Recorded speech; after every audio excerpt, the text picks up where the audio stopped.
Hello guys, welcome to my channel Sophia art classes. हम पढ़ा रहे हैं आधुनिक काल के चित्रकार, जिनमें आज हमारा टॉपिक है राम कुमार, जिनका जन्म 1924 में हुआ और मृत्यु 2018 में। जन्म एवं शिक्षा। राम कुमार का जन्म सन 1924 को शिमला में हुआ।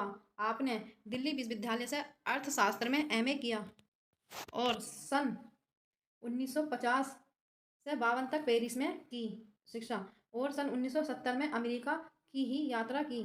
विभिन्न चित्रों का सृजन कर रहे रामकुमार पूरी ईमानदारी से चित्रों को उजागर कर रहे हैं। मानव संवेदना व साक्षात्कार। रामकुमार ने वातावरण की उदासीनता को प्रस्तुत करने की अद्भुत क्षमता है। भूमि, आसमान, भवन, विस्मय, पीड़ा व बेरोजगार स्नातक चित्रों को संवेदना के साथ प्रस्तुत किया है। चित्रों द्वारा नई दुनिया की रचना करने वाले रामकुमार मनुष्य की सभ्यता के चित्रकार हैं। आपने ग्रीस की यात्रा की और प्राचीन व यूनानी कला प्रणालियों पर गौर किया। सन 1960 से 70 के दौरान आपने दृश्य चित्रों का ज्यादातर सृजन किया। रामकुमार ने बोझ, खंडहर, घाट, धूप, छाव, बरसों बाद, परिजन, शहर, नदी, वर्षा नामक अन्य चित्रों का चित्रण किया। प्रमुख चित्र व शीर्षक। रामकुमार के प्रमुख चित्रों में सन 1963 का अलविदा अतीत, सन 1948 कला प्रदर्शनी में, 1954 में परिवार, सन 1957 में दो बहनें और 1965 में नगर दृश्य। इनके चित्रों पर भी विभिन्न देशों का असर पड़ा है।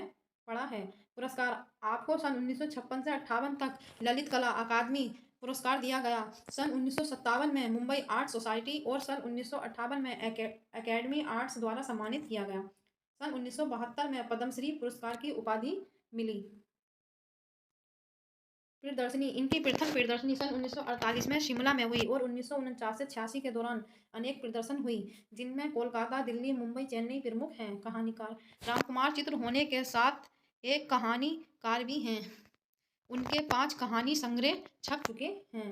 मृत्यु। इनकी मृत्यु सन 2018 को हुई।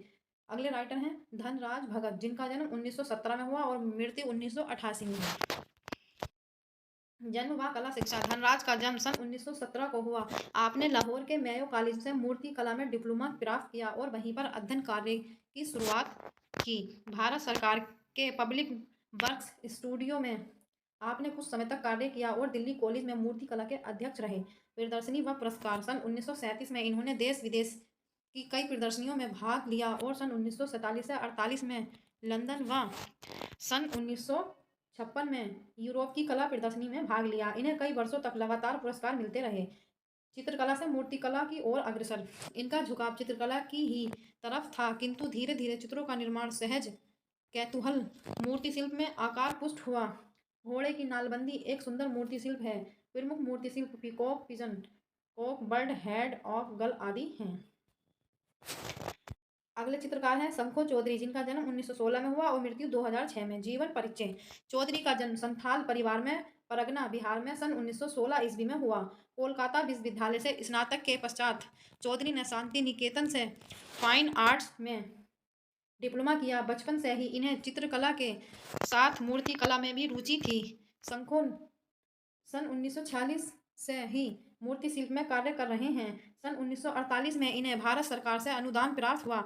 इसके फलस्वरूप मूर्तियों के निर्माण में संलग्न रहे। नई दिल्ली में कार्यकारी अधीक्षक भी रहे हैं। प्रदर्शनियां। सन 1953 से 56 में पूर्वी यूरोप में आयोजित प्रदर्शनी में भाग लिया और सन 1959 में 20 कलाकारों की प्रदर्शनी में भी इन्होंने भाग लिया। पुरस्कार। आर्ट एंड क्राफ्ट सोसाइटी की ओर से गोल्ड प्लेग प्राप्त हुआ और सन 1956 में ललित कला अकादमी द्वारा आयोजित राष्ट्रीय कला प्रदर्शनी में राष्ट्रीय पुरस्कार मिला व सन 1971 में पद्मश्री सम्मानित किया गया और सन 2004 में कालिदास सम्मान मिला। इन्हें कालिदास सम्मान दिया गया। Thank you. आज के लिए इतना ही।